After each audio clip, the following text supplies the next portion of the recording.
Oi, pessoal, Sabrina novamente com vocês, tudo bem? Hoje a gente vai conversar um pouquinho sobre as diferenças entre uma pessoa que é organizada, alguém que tenha toque e alguém que potencialmente tenha personalidade obsessivo-compulsiva.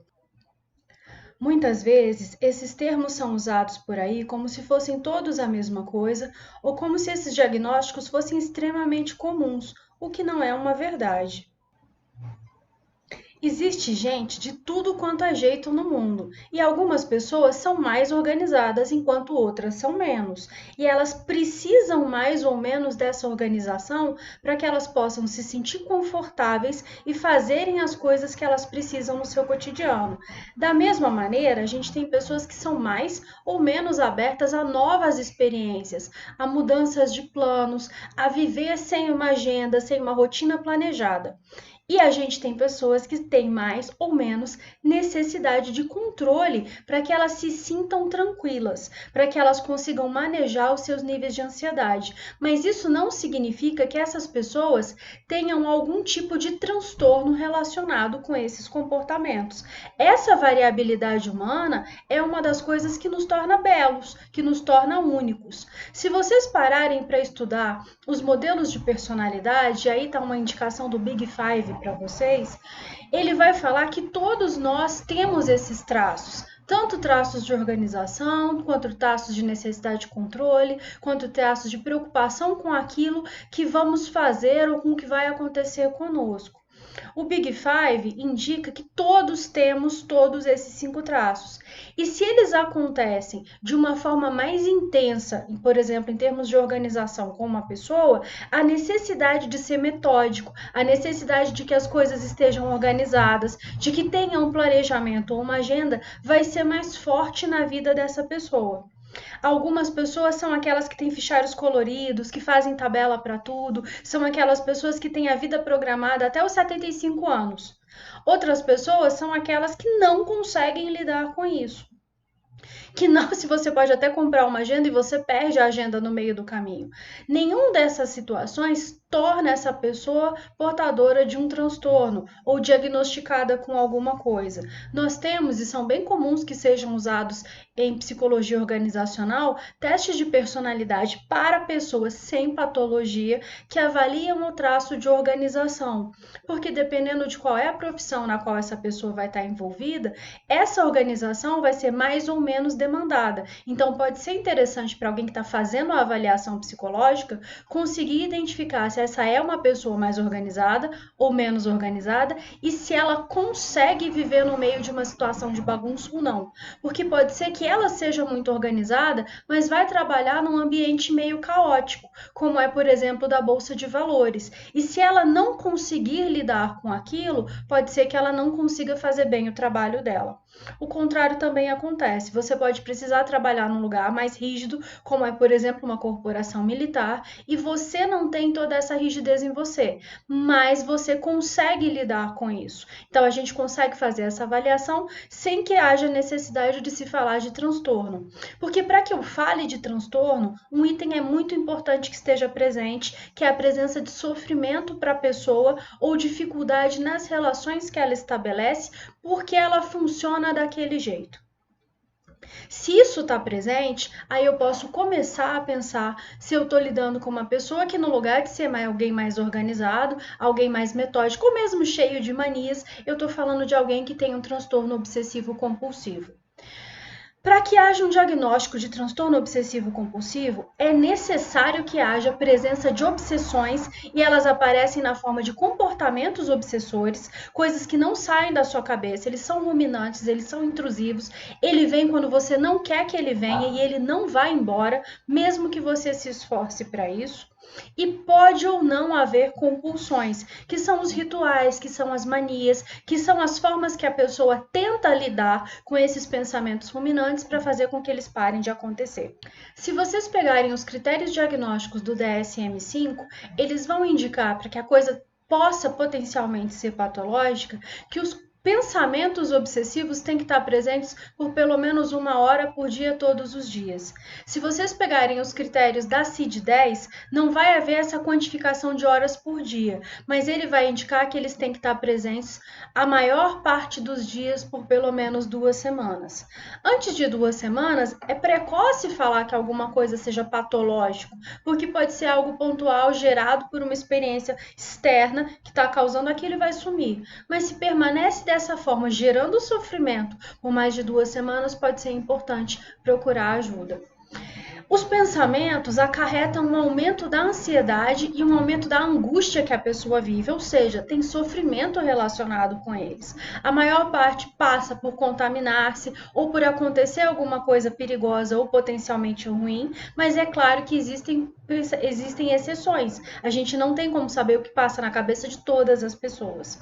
O que nós temos como saber é que você começa a pensar se aquilo é um transtorno quando gera sofrimento para a pessoa ou prejuízo funcional para ela no trabalho ou nas relações que ela estabelece. Então, por exemplo, se eu fico 1 hora por dia precisando cumprimentar as imagens que eu tenho de santos na minha casa antes que eu possa sair para trabalhar, porque senão alguma coisa muito ruim vai acontecer comigo, existe uma chance muito grande que eu vou chegar atrasado no meu emprego todos os dias. E isso vai me gerar um comprometimento sério.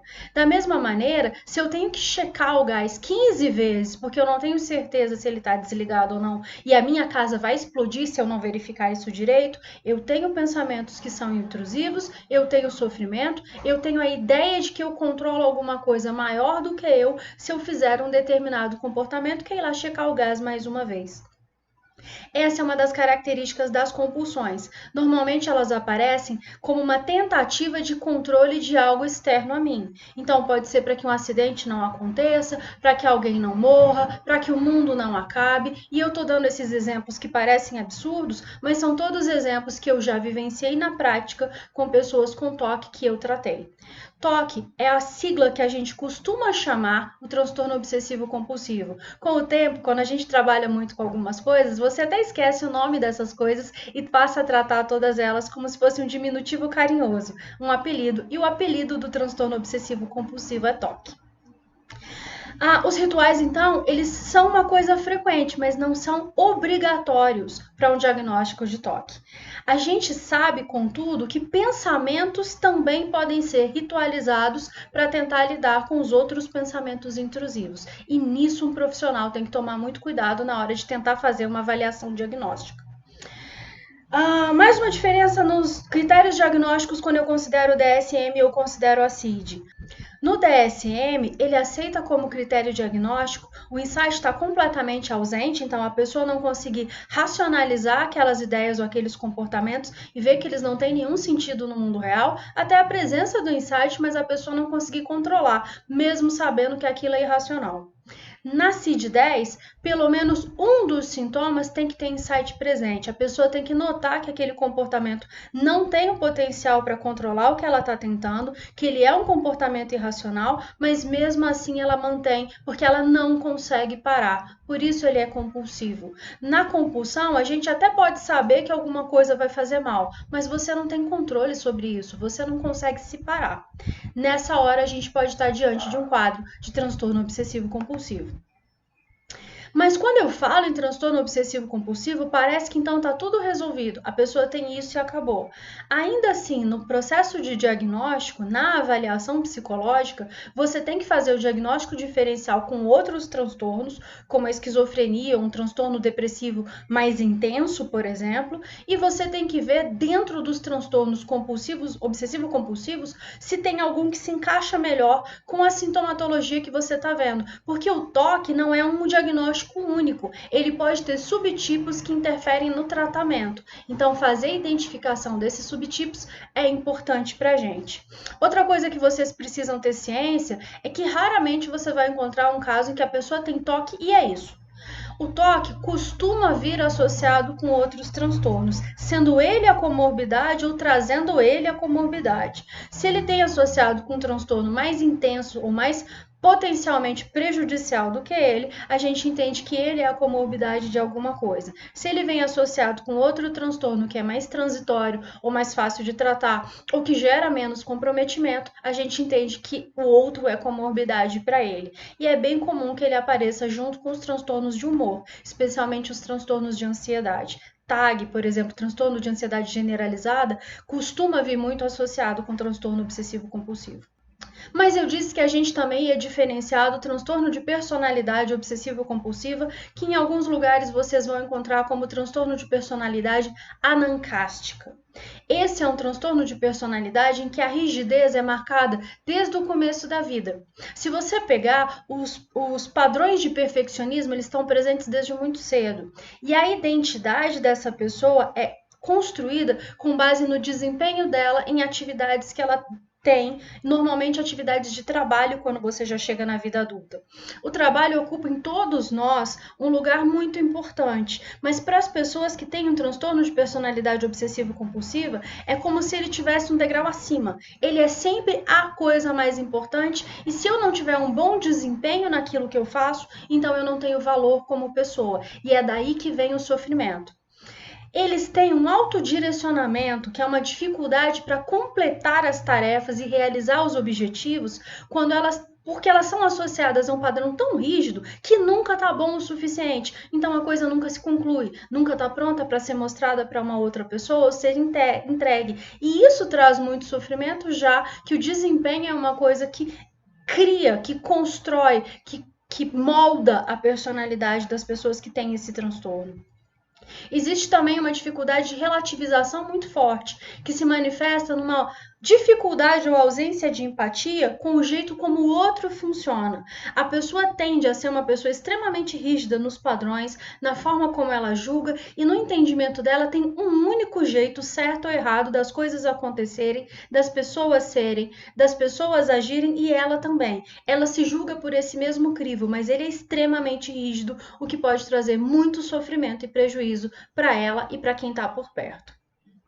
Se o trabalho, se o desempenho tem esse lugar tão especial, é claro que as outras relações vão estar prejudicadas, porque não tem nem tempo nem energia para tudo isso. E no transtorno de personalidade obsessiva-compulsiva, essa intimidade com os outros, os relacionamentos que são afetivos, que não estão relacionados a um desempenho, eles ficam para terceiro, quarto, quinto plano e eles são entendidos como um dificultador, um problema a ser superado para manter ou ter determinado desempenho. Na hora que a gente pensa nos critérios diagnósticos, os que estão aparecendo para vocês são do DSM. Então, a gente tem essa questão da identidade, ao autodirecionamento, a baixa empatia, a dificuldade na intimidade e você tem necessidade de ver um caso de perfeccionismo rígido. O perfeccionismo também está relacionado com um nível de neuroticismo muito alto e uma abertura para a experiência muito baixa, e ele tende a trazer muitos dificultadores para a vida e está relacionado com diversos transtornos de personalidade e outros transtornos que a gente encontra em pessoas.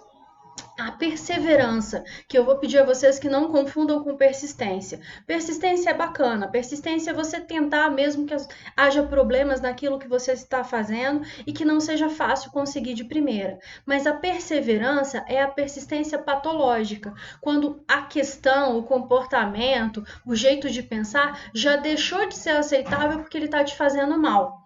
Você já deixou de ter qualquer possibilidade daquilo ser potencialmente legal, te ajudar a fazer alguma coisa, mas você não dá conta de desistir. É uma obsessão com continuar. É assim que a gente pode entender perseverança. Evitação de intimidade, que pode aparecer em relacionamentos que são sempre superficiais, envolvendo ou não sexo, mas eles não se aprofundam em termos de intimidade, porque a intimidade é entendida como perda de tempo que poderia ser usado de uma forma melhor para conseguir alcançar um desempenho ou para conseguir ir bem na questão laboral na qual eu estou envolvido. E a afetividade restrita. Nesse grupo de pessoas, eu não tenho gente passional, eu não tenho gente que estoura por qualquer coisa. Manifestações mais intensas, emocionais, elas também são contidas, porque elas também são entendidas como um desperdício de energia que poderia estar direcionado para um desempenho. Essas pessoas tendem a ser mais embotadas ou mais rigidamente contidas. Há necessidade de que todos esses sintomas estejam presentes? Não. Há necessidade de que os sintomas do grupo A estejam presentes, o sintoma de perfeccionismo esteja presente e pelo menos mais alguns desses outros que estão citados aí. Aí eu começo a pensar no transtorno de personalidade obsessivo-compulsiva. Claro que eu vou olhar também diagnóstico diferencial, quando surgiu, porque todos os transtornos de personalidade têm necessariamente que ter surgido muito cedo na vida. Senão eu estou lidando com alguma outra coisa. Para fechar esse vídeo e não fugir da nerd que mora em mim, eu vou fazer a indicação para vocês de um livro que chama, numa tradução livre, Qual é o Problema do Batman? A autora é a Robin Rosenberg, que é uma psicóloga norte-americana que muitos dos trabalhos dela envolvem psicopatologia e ela faz análise de super-heróis, tentando entender o que poderia ter levado uma pessoa, um alienígena, quem quer que seja, a desenvolver aquele padrão e se tornar um super-herói. No caso do Batman, ela considera esses diagnósticos que estão aparecendo aí para vocês, para ele: transtorno obsessivo compulsivo, depressão, transtorno dissociativo de identidade, transtorno de estresse pós-traumático e transtorno de personalidade antissocial. Ela não chega a considerar o transtorno de personalidade obsessiva compulsiva porque ela descarta de cara, já que antes da morte dos pais ele não tinha o mesmo padrão de funcionamento. E para provar que ela é uma pessoa corajosa, ela fez o lançamento desse livro numa Comic Con, que é um dos principais encontros de quadrinhos, de pessoas que curtem quadrinhos, que existe nos Estados Unidos. Eu não vou dar o spoiler de qual diagnóstico ela fez para o Batman, apesar desse livro não existir traduzido para o português. Mas se você entender de inglês, pode ser uma pessoa interessante para você pesquisar, caso você também goste de psicopatologia e curta essa cultura dos quadrinhos, porque muitos dos trabalhos dela são baseados nesse tipo de interpretação de personagem. Ficou curioso? Tem uma hipótese própria de qual poderia ser o transtorno presente no Batman? Escreve pra gente. Quem tiver uma teoria legal, quem tiver acertado dentro dos critérios que podem ser considerados, eu devolvo a resposta para vocês indicando a que conclusão a Robin Rosenberg chegou. Tchau, gente, até uma próxima!